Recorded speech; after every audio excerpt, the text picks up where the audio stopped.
कैसे हैं आप सब लोग। स्वागत है आपका मेरे YouTube चैनल लॉजिक ऑथर में। और आज की इस वीडियो में मैं आपको बताऊंगा पेरोल के बारे में। जैसे कि हमने पिछली दो वीडियो में पेरोल के बारे में पढ़ा था थ्योरिकल, और आज भी मैं आपको उसका लास्ट पार्ट बताऊंगा, वो भी थ्योरिकल ही होगा। इन तीनों वीडियो में हम क्या करेंगे कि पेरोल के कंपोनेंट्स के बारे में, पेरोल के मास्टर डाटा के बारे में, पेरोल के स्ट्रक्चर के बारे में पूरी तरह जान लेंगे। और नेक्स्ट वीडियो में हम प्रैक्टिकल करेंगे। वो एक ही वीडियो होगा और कोई ज़्यादा नहीं होगा, वो होगा कम से कम 15 से 20 मिनट का। लेकिन वो 15 से 20 मिनट का जो वीडियो बनेगा उसमें आपको हर एक चीज़ समझ में आएगी। ठीक है, आप उसमें कितने ही पे ऐड कर लेना, मेथड सबका सेम है।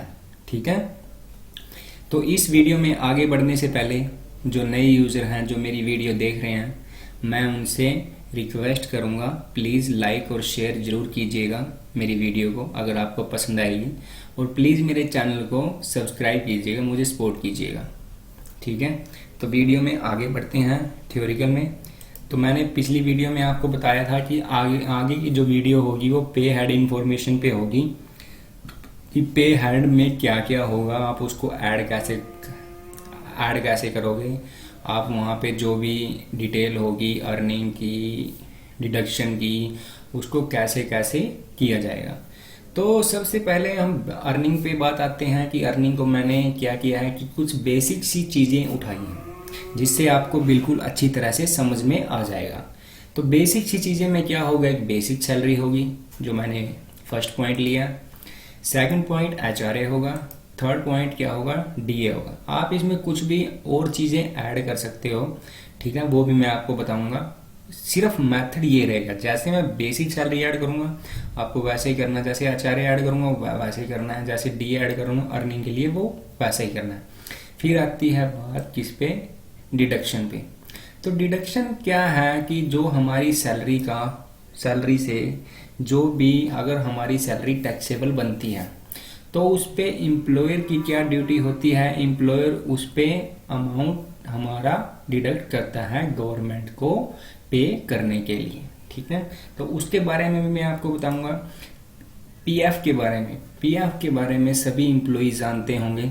जिसकी सैलरी 15,000 से नीचे है पीएफ मैंडेटरी है, अगर उसके पास 10 से ज़्यादा एम्प्लॉय हैं तब। तो मैं आपको आज ये जानकारी दूंगा कि पीएफ कितना कटता है, कैसे कटता है और उसको जमा कैसे किया जाता है। जो भी यहाँ पे जितने भी मैंने आपको बताया कि हर एक लाइन के लिए एक अलग से हेड बनेगा, पे हेड। ठीक है, और वो कैसे कटेगा वो मैं आपको बताऊंगा। टीडीएस के बारे में भी मैं आपको नॉलेज दूंगा कि टीडीएस कैसे काटा जाता है, ठीक है, और उसकी एंट्री कैसे होती है पे हेड में ऑटोमेटिक। तो आप देखिए,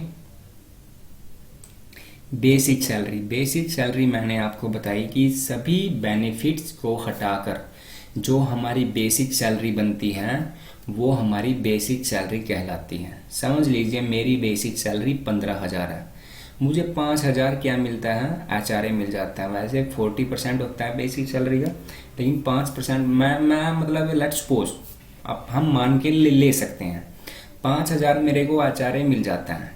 ठीक है, तो मेरी सैलरी 20 हो गई। अगर मैं डीए कहूँ कि 5,000 मेरे को डीए मिल जाता है तो मेरी 25 हो गई। 1200, 1300, 1500 मुझे मेडिकल मिल जाता है। ठीक है, तो मेरी कितनी हो गई, 26,000 कुछ हो गई।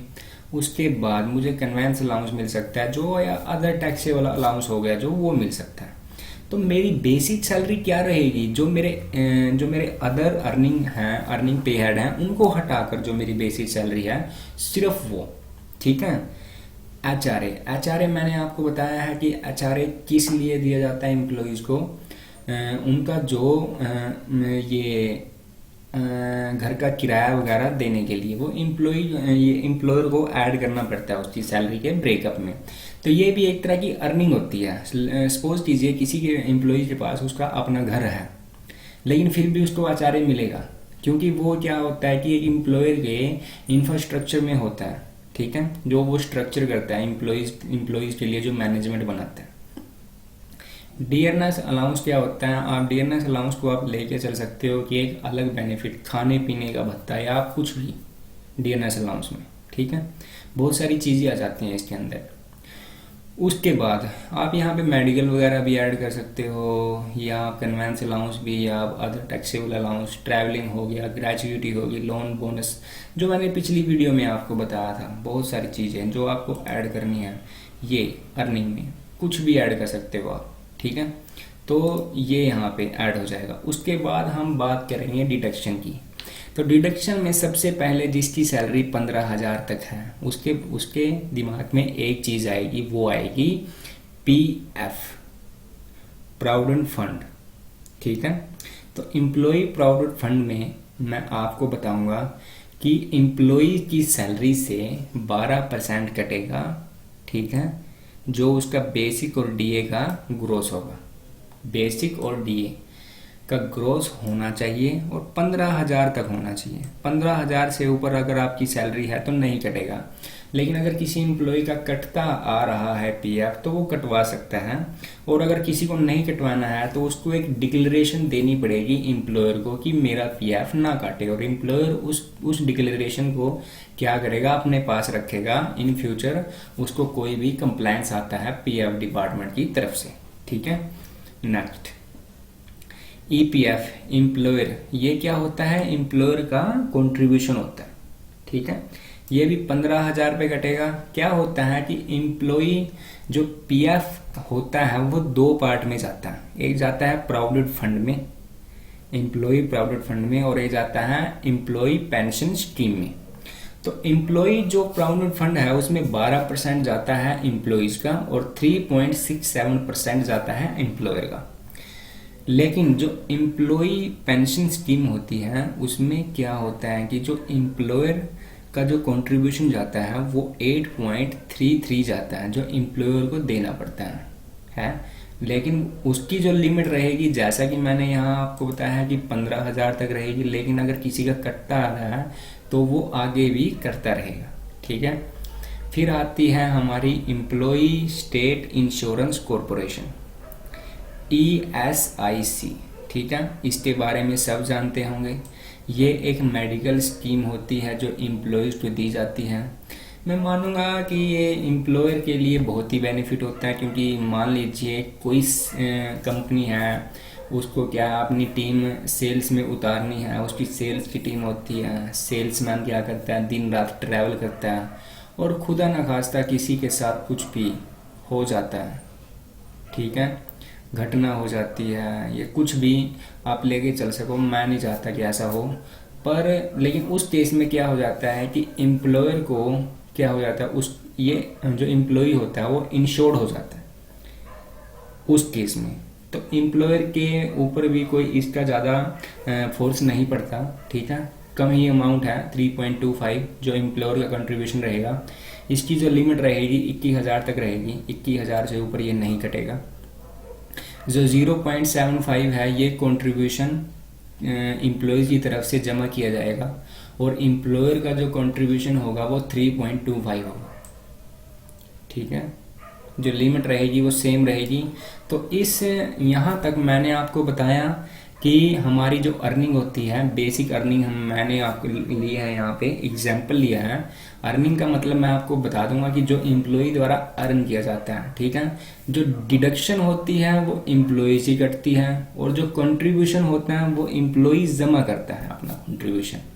जैसे एम्प्लॉयर जमा कर रहा है अपना कंट्रीब्यूशन, लेकिन एम्प्लॉय की जो स्टैट्यूटरी डिडक्शन होती है वो यहाँ पे हो रही है, ठीक है। उसके बाद मैंने यहाँ पे थोड़ा सा एग्जाम्पल लेके चला हूँ कि क्या होता है कि कुछ पर्सन टीडीएस की अलग वीडियो डालेंगे, या मैं भी कल को डाल दूंगा अलग से समझाने के लिए। क्या होता है कि टीडीएस कैसे कटता है। मेनली मैंने सैलरी का यहाँ पे लिया क्योंकि मैं पेरोल से चलूँगा यहाँ पे। तो पेरोल में टीडीएस को ऐड कैसे किया जाता है, तो बेसिक मैं आपको यहाँ पे चीज़ें बताऊँगा। यहाँ आप सीखोगे बिल्कुल ही सिंपल तरीके से कि इसकी टीडीएस की डिडक्शन मंथली कैसे की जाती है। लेट्स सपोज मैं आपको एक चीज़ बताता हूँ। मान लीजिए किसी एम्प्लॉय की जो सैलरी है वो 75,000 रुपये है, सभी चीज़ें जो ग्रोस सैलरी होगी उसकी 75,000 रुपये सैलरी होगी। अब सबसे पहले पूरे साल की जो सैलरी है उसको यहाँ पे टोटल कीजिए। पूरे साल की जो सैलरी है वो 9 लाख हो गई यहाँ पे। अब 9 लाख में से जो स्टैंडर्ड डिडक्शन कटेगी 50,000 की, वो यहाँ पे कट गई, सैलरी रह गई 8,50,000। ठीक है, तो मैंने लिखा है if you have not any deduction like chapter VI, जो आपको पता है कि चैप्टर जो VI होता है जिसमें हमारी जो डिडक्शन होती है, इंश्योरेंस लगा लो, आजकल देखते हैं इसमें इनकम टैक्स में बहुत सारा क्या दिया उन्होंने, डिडक्शन दी है। तो आप अपने डिपेंडेंट पे जो है उनका भी यहाँ पे वहाँ पे क्लेम ले सकते हो। तो अगर आपकी सैलरी में और ज़्यादा डिडक्शन नहीं है, सबसे पहले क्या होता है कि आपको अपने HR डिपार्टमेंट में डिक्लेरेशन देनी पड़ती है कि मेरी ये डिडक्शन है, जिसमें आपकी इंश्योरेंस पॉलिसी हो गई, आपके ऊपर जो डिपेंडेंट है उनका स्कूलिंग का, जैसे ट्यूशन का खर्चा हो गया, या आप कोई HRA आपको ये क्या कर रहे हो, घर का रेंट दे रहे हो, मतलब वो भी हो जाएगा यहाँ पे। आप कोई PPF अकाउंट में जो है आप इन्वेस्ट कर रहे हो वो भी वहाँ पे हो जाएगा। तो बहुत सारी चीज़ें हैं, आप इन पे इंटरनेट पे भी सर्च कर सकते हो इन चीज़ों के बारे में। तो मान लो सब कुछ कटा के आपकी सैलरी बचती है 8,50,000। तो TDS स्लैब है जो फाइनेंशियल ईयर 2020-21 के लिए है वो ये रहेगी, 0 से 2 लाख तक आपको कुछ पे नहीं करना है। जो 2.5 लाख से 5 लाख तक का जो 2.5 लाख अमाउंट बनेगा उस पे आपको 5% देना है। ठीक है, और 5 लाख से 7.5 लाख का जो 2.5 लाख अमाउंट बनेगा उसका आपको 10% निकालना है। ठीक है, जैसे मैंने यहाँ पे निकाल लिया। अब 2.5 लाख का 5% कितना हो गया, ठीक है, 12,500। और 5 लाख से 7.5 लाख तक भी 2.5 हो गया, वहां पे कितना हो गया 10%, ये हो गया 25,000 2.5 लाख का। और 7.5 लाख से लेकर 10 लाख तक का कितना हो गया हमारा अमाउंट।